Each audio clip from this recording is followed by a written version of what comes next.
Една недела по разорниот земјотрес во Турција и Сирија, спасувачите не се откажуваат. Со сонори, но и кучиња трагачи се уште се бараат преживеани под урнатините.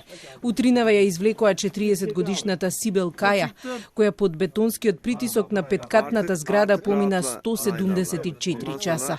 Спасувачите изминативе 2 дена речиси и да не спијат. Знаат дека времето тече и приказните за чудесните спасувања ќе ги има се помалку. Според познавачите за земјотресно инженерство, веројатноста да се најдат живи луѓе драматично се намалува по 5 дена, а еднакви се на 0 по 9 дена. Некои преживеани се уште чекаат пред урнатите згради да бидат извлечени телата на нивните најблиски. Агонијата е неиздржлива, велат, тие умираат доле, а ние горе. Илјадници се уште се без засолниште на улиците. Кражбите стануваат секојдневие поради што и странските спасувачи не се чувствуваат безбедно, па некои земји веќе ги повлекоа своите екипи од терен.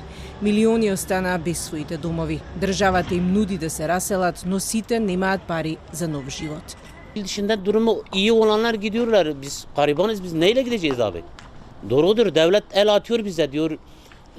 Göndereyim size, gidip ben 1 ay yaşayayım, 2 ay yaşayayım, geriden evimi nasıl bırakacağım? Tarlam var, memleketim burada, ben nasıl bırakacağım? Турските власти таргетираа 134 лица, одговорни за неисправната градба и за огромното уништување. Но за разлика од Турција, каде се уште се наоѓаат преживеани, во погодениот северозападен дел од Сирија сликата е сосема поинаква. Тука веќе нема преживеани. Се копаат само да се најдат телата. Плачот и пискотниците на мајките кога ќе им ги подадат телата од нивните мали деца е речиси неиздржлив. Поради граѓанската војна, хуманитарната помош пристигна бавно и доцна. Спасувачите бавно копаат зашто ја немаат потребната механизација.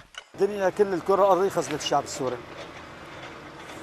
هذا البناء، هذا الدمار لو يكون بأوروبا أو دول أجنبي كان كل الدنيا اجتمعت لإنقاذ الشهداء اللي كانوا موجودين. بس هون نحن ما بقول لك ما في حدا يعني.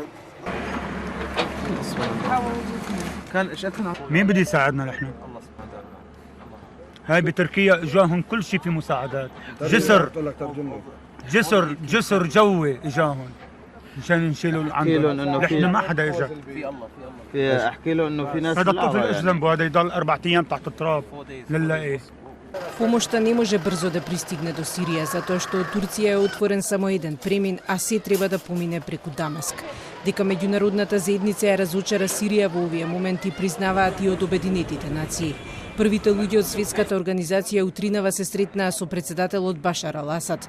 Донесоа медицинска помош, бидејќи со оглед на ужасните хуманитарни услови во земјата, кои се најлоши од почетокот на конфликтот, се чека епидемија од колера, пневмонија, сипаници, а ќе ги следат суровите зимски услови.